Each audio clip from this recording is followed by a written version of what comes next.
guys, welcome back to my channel. My name is Ebony, aka Mad Girl Moto, and welcome to my first installation DIY black video thingy.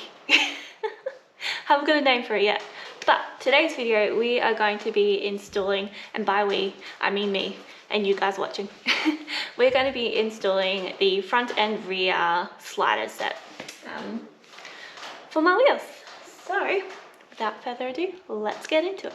Now, got all my bits and bobs here, and I thought we'll start with the rear axle. So, had a bit of a read of the instructions, and I think I get it, mostly. We shall see. Oh, and I did get some Loctite because I thought I had torque wrenches. The guy that sold the toolkit to me said it had a torque wrench. He was wrong, it does not have a torque wrench, so whatever.